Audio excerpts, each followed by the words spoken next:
Today's topic, once again, is how to move people out of your way. Stop mincing words.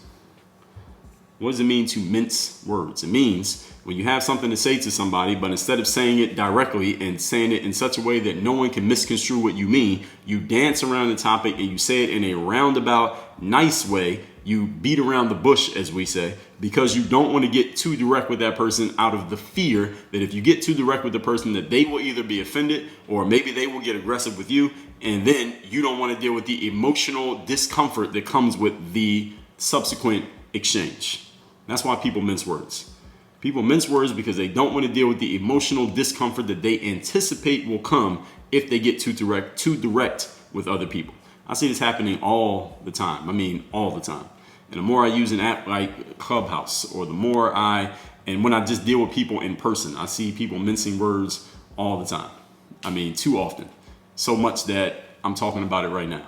Because I know so many people have this problem of not just saying exactly what they want to say. And again, this is not about you being a jerk to other people. It's not about you being a dick. It's not about being a bitch to other people. It's just you making sure that they know where you stand and you know where they stand, and everybody being clear on exactly what is going on. The best leaders out there, all of you think of the best leaders that you have worked with or worked under or have been willing to follow, they are all really clear communicators. A clear communicator does not mince words. They let you know exactly what's going on in as few words as possible, and everybody knows exactly where they stand and they know where everybody else stands. That's what a good leader does. A good leader must be a strong communicator.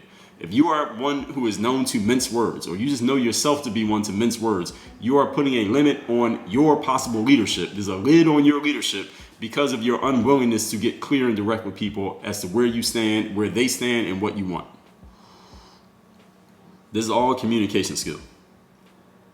There are so many people walking this planet right now, some who are listening to my voice at this exact moment, who have thoughts and ideas of things that you want or things that you want to say, but you never actually say or do them.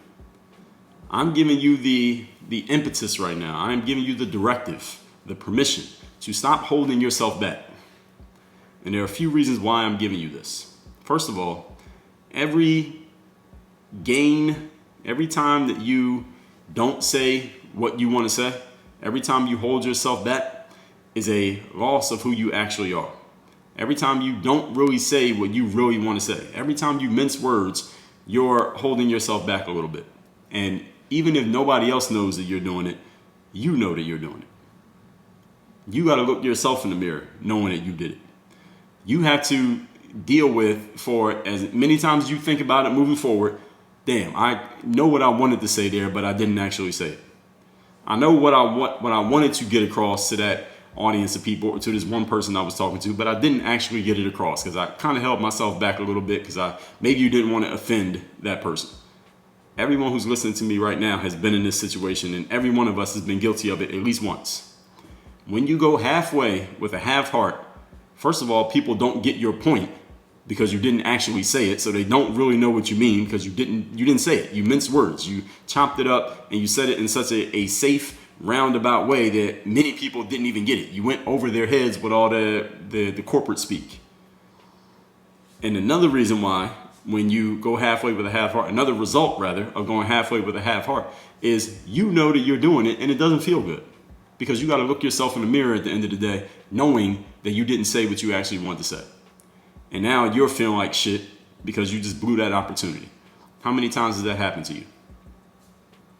Maybe it just happened to you again recently. Maybe you're thinking right now of some past situations in which you were guilty of this exact thing that I'm explaining.